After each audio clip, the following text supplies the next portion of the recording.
ഇന്നലത്തെ പരിപാടി കഴിഞ്ഞിട്ട് കോഴിക്കോട് നിന്നിട്ട് നമുക്കൊന്നൊരു ഷൂട്ട് ഉണ്ടായിരുന്നു. അപ്പൊ അതിന് വേണ്ടിട്ട് പോവാണ് നമ്മള്. പോണക്ക് സ്വാലത്തായ ബിലീസിന് വണ്ടി കയറ്റി ചായ കുടിച്ചാൻ വേണ്ടിട്ട് വൈറ്റ് ഹൗസ് കയറി ഏഷ്യാടായതിന്റെ സ്മെല്ല് കാരണം അവിടെ ഈ വീഡിയോ വരെ നെയ്റോസ്റ്റും കഴിച്ചു. സൂപ്പർ സാധനം. വെറുതെ നമ്മളെ മുമ്പിൽ പുളിയാൻ വേണ്ടിട്ട് വിത്തോട്ട് ആപ്പിൾ ജ്യൂസ് ഒക്കെ കുടിച്ചു. അഭിനയന്റെ അടുത്ത് കൂടി പോകത്തോണ്ട് നല്ലോ ഇടങ്ങാറായി. അഭിനയിച്ചു കഴിഞ്ഞാണ്ട് നമ്മളോരെ മന്തി അതും കഴിഞ്ഞാണ്ട് പിന്നെ തുടങ്ങി നമ്മളെ ചേമ്പിൽ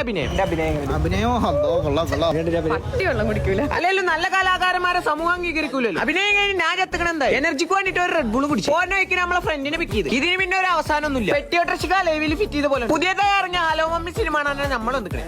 എന്റെ ഫേവറേറ്റ് നടൻ ഷർഫുദ്ദീന്റെ ഐശ്വര്യലക്ഷ്മിന്റെ പടം. പടത്തിനെ പറ്റി പറയാനാണെങ്കിൽ ചിരിച്ച് പള്ള എനിക്കല്ലോ. പടത്തിന് പോകണല്ലോ ചിരിക്കാൻ റെഡി ആയിട്ടാണ് പോയാൽ മതി. അമ്മാരി കോമഡി. ഇത് പിന്നെ ചിരിയാണോ കൊണിച്ചിലാണെന്ന് ഒന്നും തിരിച്ചറിയാൻ പറ്റുന്നില്ല. അജാതി കൊണിച്ചിൽ. ഇവൻ പിന്നെ ചിരിച്ച് കാണും മൂത്രം പോകാനായി കേരപ്പ തൊടത്തി ചിരിച്ചല ചെറുതായിട്ട് പേടിച്ചു ചെയ്യും. പിന്നെ റൊമാൻസ് ഉണ്ട്. ഫസ്റ്റ് ഹാഫ് ഒന്ന് കഴിഞ്ഞതിന് അറിയില്ല അത്ര കടിപൊളി. സെക്കൻഡ് ഹാഫിലെ ട്വിസ്റ്റിന് വേണ്ടി വെയിറ്റ് ചെയ്തിരിക്കണേ. ഇതിന് പിന്നെ രണ്ട് മക്കളുണ്ടെങ്കിലും അതിനുള്ള ബുദ്ധി പഠിച്ചോ കൊടുത്തിട്ടില്ലല്ലോ.